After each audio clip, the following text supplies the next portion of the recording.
Hey, friends. Welcome to the Raising Boys and Girls podcast. I'm Sissy Goff. And I'm David Thomas, and we're so glad you've joined us for this conversation. Let's dive in.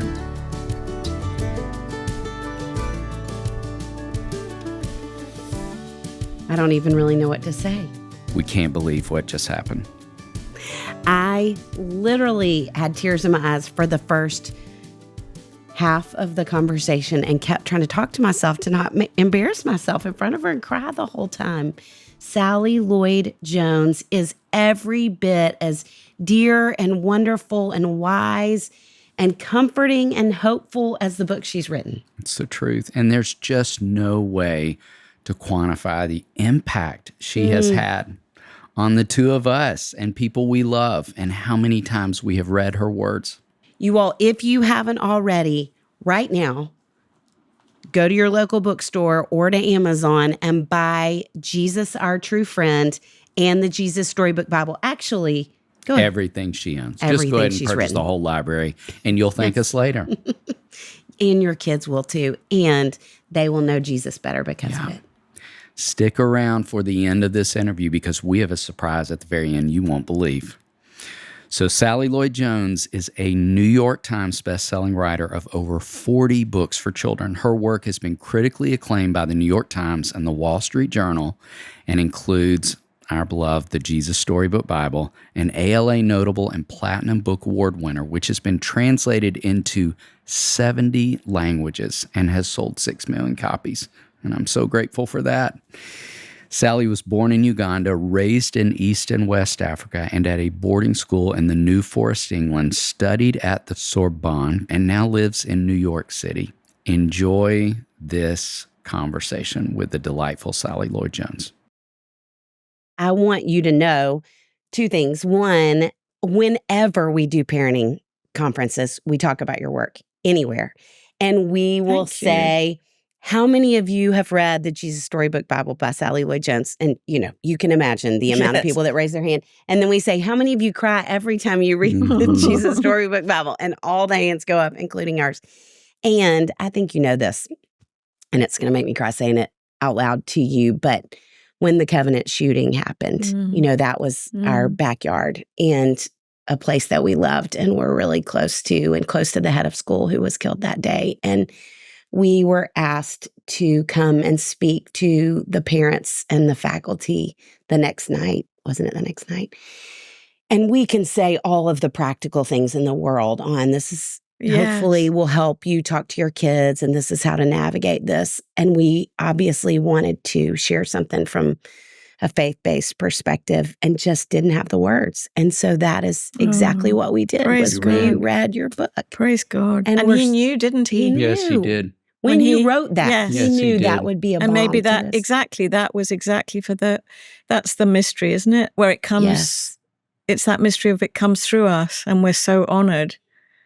But if he didn't, I heard that story, a story where a pastor was interviewing, it was a long time ago and I can't remember, but he was interviewing a potential new pastor in London. And the young guy said, I don't think I can, my preaching, I don't think it can set the Thames on fire. And the interviewer said, I don't care whether it can set the Thames on fire. What I want to know is if I dunk you in, will it sizzle?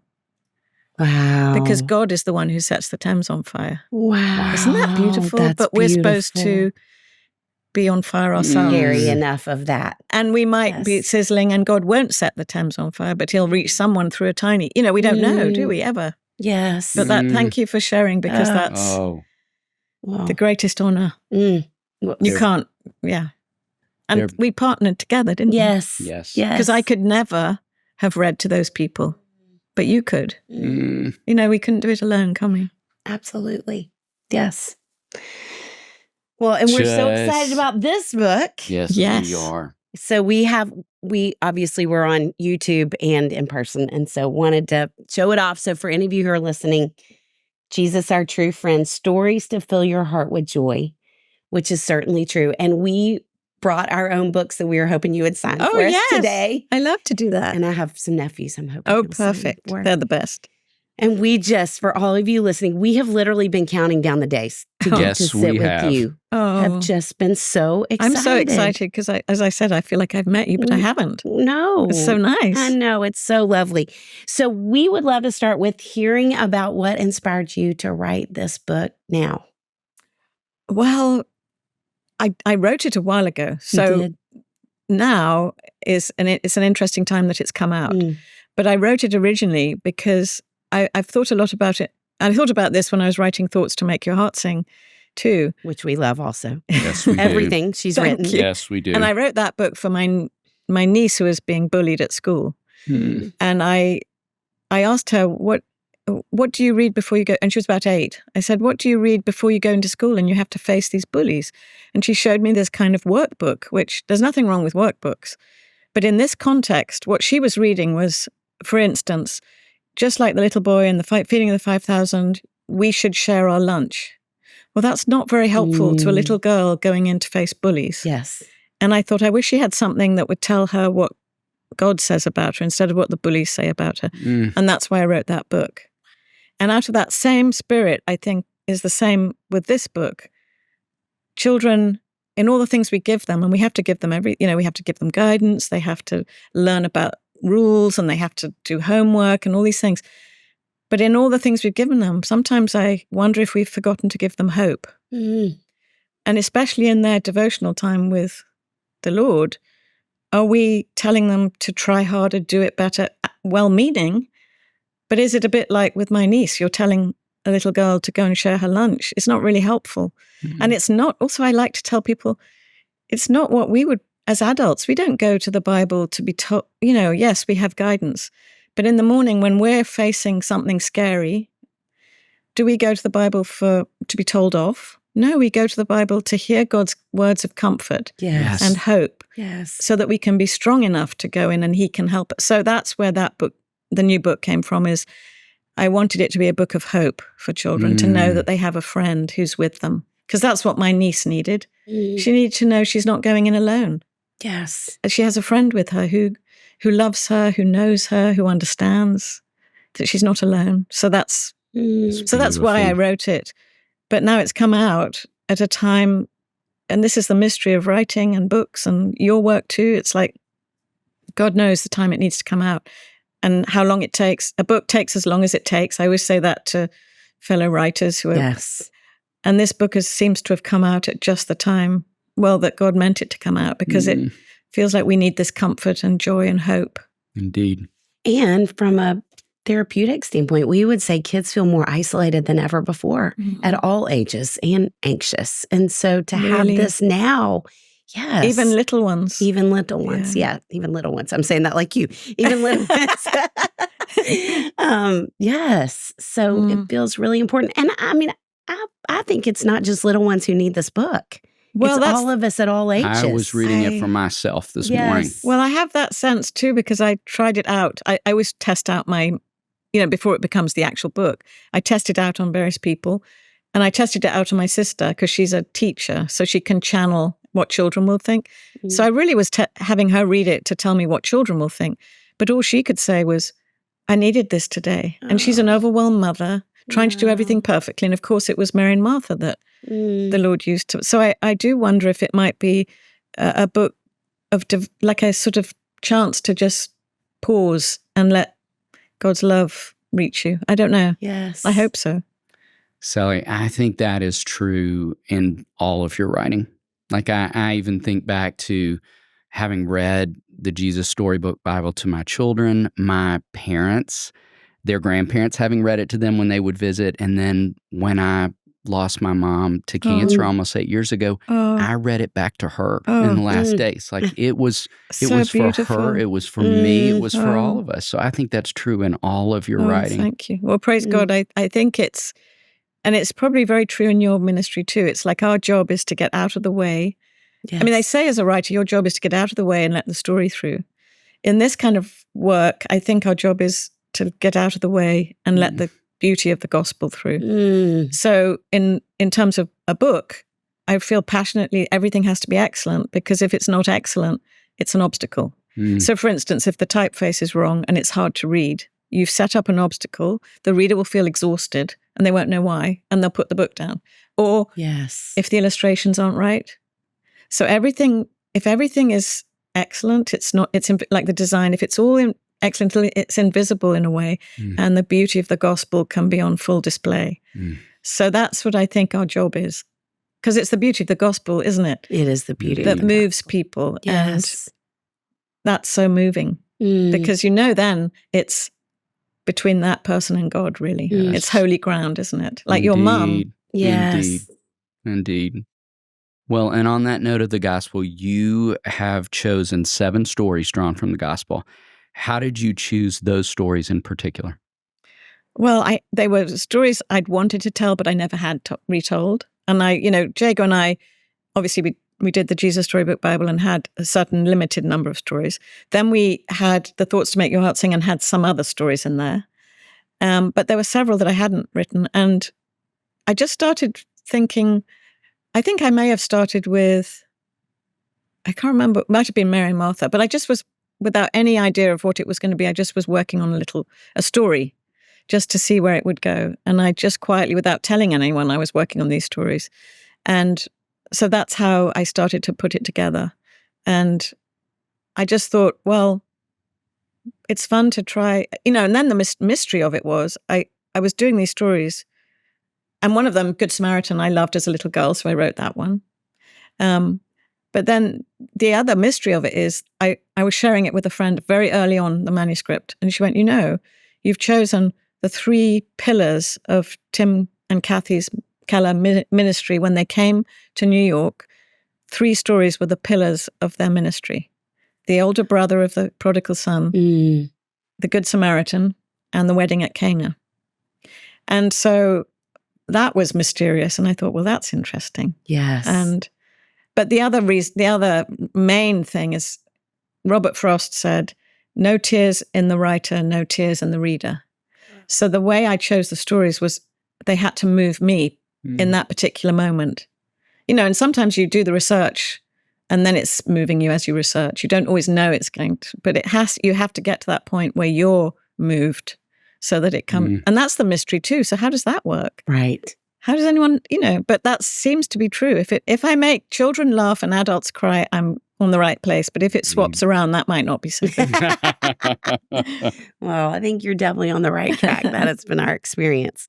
Well, we love even just the title of Jesus, Our True Friend, and all that the word friend conveys. And just curious how your hope is that kind of shifts how kids see the gospel and understand the gospel. Well, I, as a little girl, became a Christian when I was 4, and I understood Jesus first as my best friend. That's how it was described to me, and that's how I, from an age of 4, lived my life. And I went to boarding school when I was 8, and I knew I wasn't alone.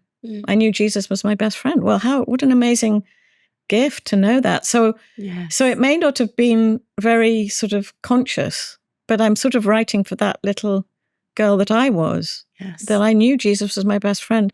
And I know what comfort that was for me, being sent away to boarding school. My parents are in Africa and I'm in this school by myself. But, now I look back and I see it totally as God's utter gift to me. That school was God's gift, because that's where I was first came across. I mean, I didn't learn the way people often teach. I was a bit very sort of dreamy, not very good, at spelling. I was dreadfully, I was slow to read. So I wasn't showing much promise in that kind of school. But the school I went to celebrated things I was good at, like stories, imagination. And that was where I met my first teacher who told me I could write. So now I look back at it as a huge gift. But as an 8-year-old, being sent away by yourself is terrifying. But I knew I just know I was. And you know how I know? I have a memory. My first night in the dormitory, and it's Hogwarts, basically. Yes. Dormitory, horsehair mattresses, iron beds. Wow.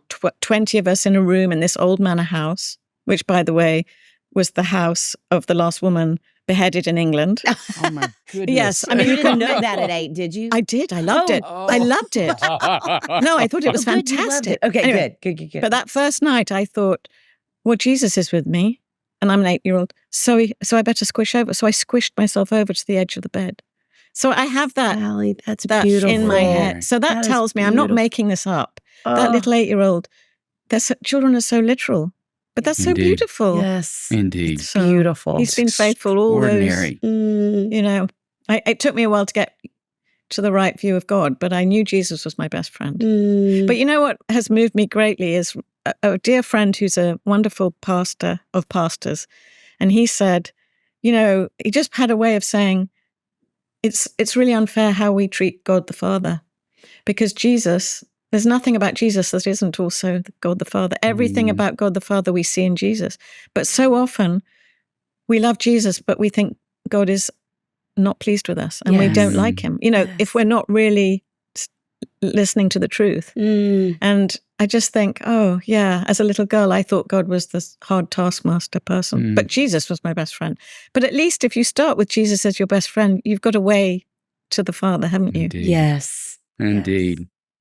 As you were writing this book, was there one particular story that you would say impacted your faith in a particular way? Well, yeah. Well, Mary and Martha, I think, because I'm a dreadful perfectionist. Are you? I don't know if anyone else in this room is. Are you an Enneagram person? I never really know what I am. Okay. Well, we're both ones which are perfectionists. And we're both firstborns. Yes. Oh, I'm a firstborn. Conscientious. Oh, the poor listeners. Yes, indeed. Indeed. But you have such rich imagination. Yes. Well, I think I may not be a 1. I might be a 4. I don't know. I don't know what I'm talking about. But I do know here's the thing. I think when you're with the Lord and you're in the right place, then that's the excellence. Yes. When I'm in the place of fear, it turns into perfectionism. And that's the voice of tyranny, and it won't ever be pleased, and you'll never do it right. You know, and even this morning, I'm just conscious. You wake up in the morning, and there'll just be a slight unease that you might be doing it wrong, whatever that even means. What does it mean? What are you doing? Should you be somewhere else? Yes. You know, and it's so awful because it takes you out of the moment, and God is with you in the moment. He's not in these fantasies, you know. So when I wrote the Mary and Martha story, obviously we all sympathize with Martha, and it's always been a mystery to me, that story, because you feel like, well, it isn't fair. Mary's sitting there doing nothing, and she's working, and we're all firstborn, so we get it. That. We tend to be Marthas. Yes, but I think we all tend to be Marthas a little bit. And then when I started to really research it and read sermons and commentaries, I started to think, oh no, she's the one missing out. And she's doing everything right, but it's all fear-based. And the fear is taking her away from just being with the Lord. And I just thought, well, perfectionism does that. Indeed. Because you're working so hard. It's really the new moralism, isn't it? It's like, I'm going to be good enough, and then I don't have to be afraid, fill in the blank. Yes. And you can be that way about all kinds of things. You see it on social media all the time. It could be exercise. It could be correct eating. It could be anything. Yes. And I have to we're really... inundated by it. Yes, it's all the time. And it's all telling us that it's really your own fault if your life isn't going well. And that's a terrible lie. Yes. Because you can do everything right and your life will blow up. And you can do everything wrong and your life won't blow up. There's so I just... When I'm in the good place, that's where I want to stay. And it's out of joy and hope. I'll be playful. Yes. And then my imagination will be great. But if I'm in perfectionism, it's tight, it's rules. I'm never going to write no one wants to read the story I write out of that place. Yes. So I felt like that story was an invitation to really go back to that. Who was it? I can't remember who said the right way to handle any matter is to trust the Lord. That's just so simple, isn't it? So simple and so I'm going to do my work, but I have to keep trusting him. And I think Martha was really trying hard to do it all right. But of course, what's lovely about the story is Jesus understands. Right. And of course, she was making food for them, so they were pleased with that. Yes. So that was good. It's always a good thing that will tend to take you away from his presence. We have a little summer camp for the kids that are in counseling here called Hopetown. And our dear friend who started Daystar, that I think is going to be around later and wants to meet you. Oh, wonderful. Her name's Melissa. And she quoted you. I still remember with the kids, I think you were interviewed and you were talking about speaking in a school, and you said something like, if anyone here doesn't believe that Jesus loves you, raise your hand. Does it sound familiar? Yes. And so she talked about that with these kids. And as you're talking, Sally, it makes me really sad that you wake up with a voice that makes you feel a sense of dread. And am I in the right place and doing the right thing? Although we both can totally get it and experience the same thing. And that idea of the places that we struggle the most, God uses so beautifully, because I think genuinely, more than anyone I have read that speaks to kids, that is the truth that you lean into. Jesus loves you, period. And you say it so much more beautifully than that. And I wish I could quote you right now, but that is so much of the truth that you bring over and over and over. And again, as we're talking about this world that we're living in, we really haven't ever seen perfectionism as rampant at really early ages. And so the so theme much of fear. this is you are here for such a time as this, and your voice and your words. And it makes me grateful for how God continues to redeem that sense that we all wake up with. I know, because if it's that thing of talking to yourself or listening to yourself that was David Martin Lloyd-Jones said, you wake up, you can either listen to all the stuff coming at you or you can take yourself in hand, and I think that's just noticing beautiful the commentary in our heads, that's why this, being grateful, really standing back and going, that's not true. My brain is just telling me that. It's trying to be helpful, but it's not telling me the truth. Yes. So we have to be on guard against whatever would come to weaken us. And, but I've always wanted to say, really, with this book, what I want them children to know is God is delighted in you. He's not disappointed in you. That would encapsulate. He knows you. He understands you. He's with you. He loves you deeply and completely, and he's delighted with you. Yes. Who doesn't, that's out of that comes the joy, and out of the joy comes the new life, doesn't it? It's not the other way around of trying to force people to behave a certain way. That never works. No. And it's such a deep longing in all of our hearts, even into adulthood. Okay, I keep getting off track of the questions we're supposed to ask you, because I love just getting to talk with you. So you dedicated this book, you spoke about the Kellers, to your mentor, Tim Keller. Can you talk about something that you learned specifically from him? And you do such a beautiful job of quoting other authors that you love. And that's one of my favorite things about your Instagram too, is when you quote other people. So will you tell us some other authors that you love, just for our own sense? Shall I tell you the other authors I love right now? Well, Frederick Buechner. Oh, my favorite. Same. Helmut Thielicke, which I know. He's this theologian from the Second World War in Germany. I know him because my dad is a theologian and a pastor. Wow. And he gave me a book called The Waiting Father, probably when I was 20. And I told my dad, it changed everything, because it's really, it's that tone. The other one is Brennan Manning. Yes. And of course, C.S. Lewis. Yes. Tolkien. Yes. Winnie the Pooh. Yes. These are the ones that were, as a child, life-changing. Those. And later, liking Margaret Wise Brown, One Away Bunny, but that wasn't when I was little, And then Tim, what he's taught me, well, I started going to Redeemer in the mid-90s. I was working in publishing. I was in New York, and I went to the church, and I was blown away by how every sermon got to the point where it was desperate and there was no way out. And then it would turn, and the answer would always be the rescuer, Jesus. And that was such a beautiful, because it was grace. And, coming from being older siblings. Yes. And the perfectionism. Yes. And the moralism. But I knew Jesus was my best friend, but somehow grace was something I needed over and over. So that was the first thing. The other thing was, without me knowing, just by listening to his sermons, I was being trained in how to never use jargon, because he never used jargon. So he was preaching to sophisticated New Yorkers. He was learning the language of where God had put him. So he knew who he was speaking to. And it's talk about getting out of the way to let the gospel through. he did everything to get out of the way to let the gospel through. So speaking to a sophisticated New Yorker, if you talk about sin, what's that going to do? It's going to raise their defenses. They're going to think, they're going to glaze over.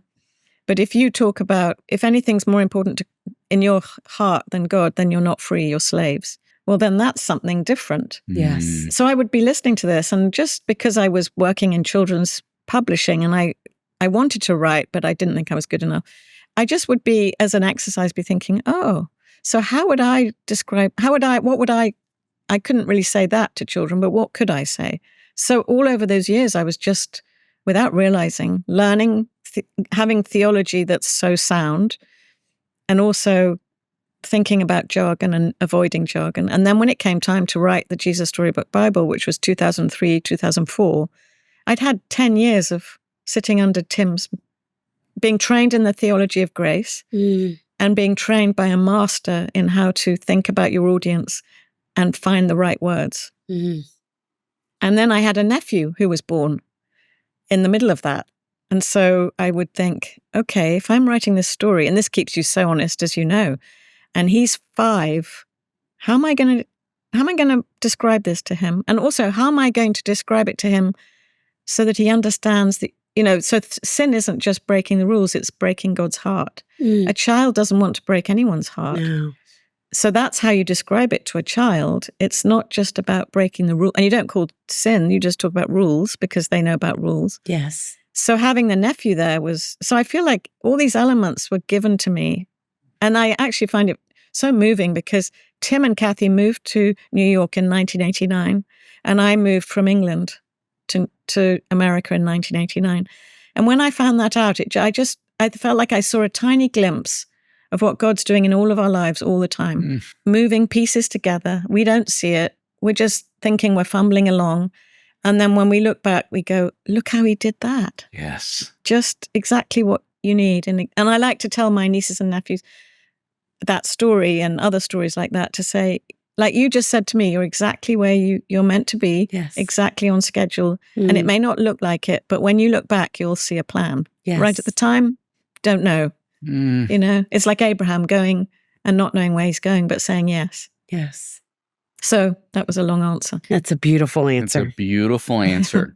Reminds me, just driving here, I was listening to, we were just talking earlier about our dear friend Ellie Holcomb, who we all three love. Yes. And her, big fan. Yes. Fan club. Yes. And I was listening to her new song, The Whole Thing. It is that. Like, we just are getting little glimpses. Yeah. And then we'll see the whole thing. I loved your reminder of that.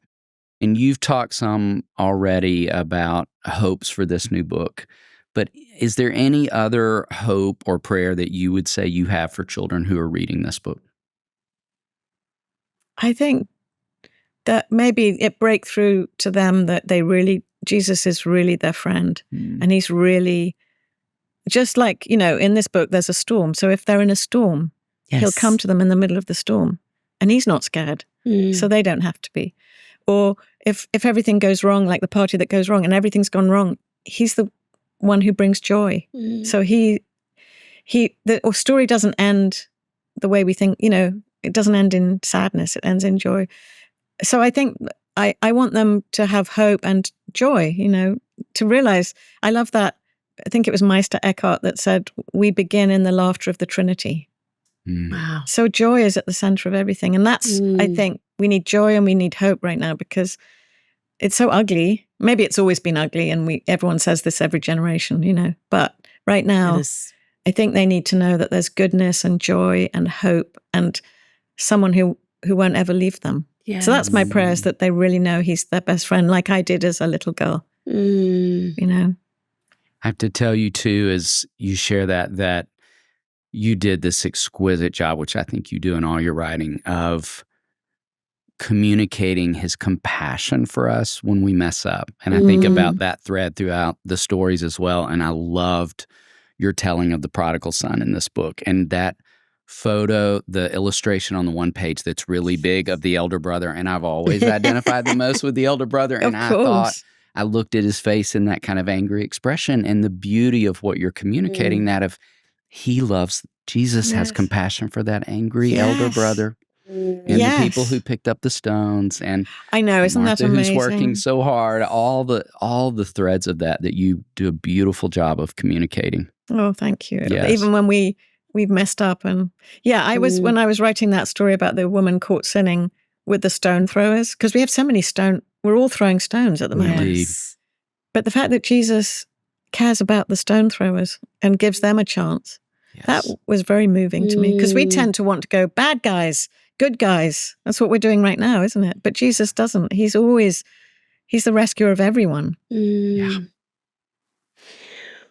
Well, I might shift and ask you a different thing than what we thought we were going to do. But we want to ask you about a truth you want grown-ups to hear the most, speaking of all the things that are going on in the world. But in closing us out, would you ever read a little from the book? Of course. Okay. We would be I would love delighted. But what do you feel, knowing that hope and joy is what you're wanting kids to anchor to, what would you say we need to hear as grown-ups most in the world today? I wonder if it's the same thing. I don't know if it's any different. Yes. It may be the Martha story of, especially parents trying to do everything right. Yes. Harried. I mean, it's very much stress, isn't it? So, I mean, on all of us, maybe, just the idea that just remember being with him, you probably still get more done if you calm down. That's a great reminder. You still need to make the food, but perhaps not so much, or, I don't know. I don't know the answer. Yes. But yeah, I don't know that it's any different, probably, because we're all children inside. Yes. Maybe that's it. Maybe for the adults to remember their children of their Heavenly Father, and that they can rest with him and let him tell them what's next, each step. Because don't we have better days when he's our boss? Yes. And not us? Yes. Especially as older brothers and sisters. How often do we try to be our bossy and everyone else's? I know. Yes. It's a great reminder. We are not it. No. Well, we would love for you So to what would you like me to read a whole story, or? Whatever you would like to read. For anything you'd read. I probably need to read Mary and Martha now after all that, don't you think? That's true. So it's called The Two Sisters Jesus Loved. The story of Mary and Martha from Luke 10. Mary and Martha were two of Jesus' best friends. One day, Jesus and his helpers made a special trip to see them. "It's Jesus!" cried Mary. "I'll get the food," said Martha, immediately setting to work, fluffing up the cushions, tidying, offering everyone a seat, rushing in and out of the kitchen, making a list. In no time, she had the onions chopped, the garlic minced, and the stew on the stove. Meanwhile, Mary sat at Jesus' feet, listening to him teach about God's love. Jesus was here, and all she wanted was to be close to him. Now, this was a strange thing, because in those days, women never sat at a teacher's feet. Sitting at a teacher's feet meant you were the student, and girls weren't allowed to be students. Only boys were allowed to learn, because people back then thought that girls weren't as important as boys. But Jesus wasn't like other people. He knew girls were just as important, and so he welcomed Mary at his feet, like all his other disciples. Meanwhile, back in the kitchen, poor Martha's to-do list was getting longer and longer. Jesus was here and she wanted everything to be perfect. All the preparations, so many things, and she kept thinking of even more things. There was dough to knead, bread to bake, meat to grill, and what about the figs, the olives, the grapes, and don't forget the cucumbers. Oh dear. Poor Martha was starting to have a bad day. She was frantically busy and much, much too hot, and in the kitchen all the time. And Mary was just sitting there, not helping her. Why wasn't she helping her?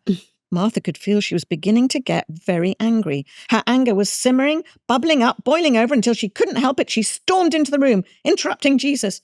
"Jesus, don't you care that sister of mine has left me to do all the work? Tell her to help me." There was a horrified silence. Martha had just scolded Jesus and told him what to do and said he didn't care. But with great tenderness and gentleness, Jesus said, "Martha, dear Martha," and he looked at her with such kindness that her eyes filled with sudden tears. There was an ocean of love in his heart for her. "Martha, you're doing all these wonderful things for me. He looked at the magnificent feast Martha had prepared. But the things on your list, they're making you anxious and unhappy. You're like a capsized boat being tossed along and swept away by all your worries. They're pulling you away from me. Don't let them keep you from me. Don't let anything keep you from me. Martha gulped. She'd been trying to do it all, but she'd missed the most important thing of all. Jesus beckoned for Martha to come and sit close to him. What you're carrying is too heavy for you, he said. Why don't you give me all your worries and troubles? Jesus loved Martha. She didn't need to do anything for Jesus to love her. She didn't need to make everything perfect. She didn't need to pass any kind of test at all, because Jesus had come to free God's children from all of that forever.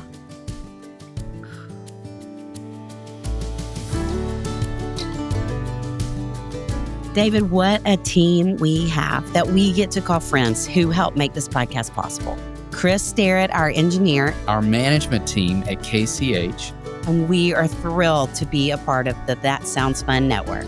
Our music was created by the insanely talented Dave Haywood of Lady A. And if this podcast felt helpful to you, please consider subscribing, liking, sharing, all the things. We are grateful for you and cheering you on always.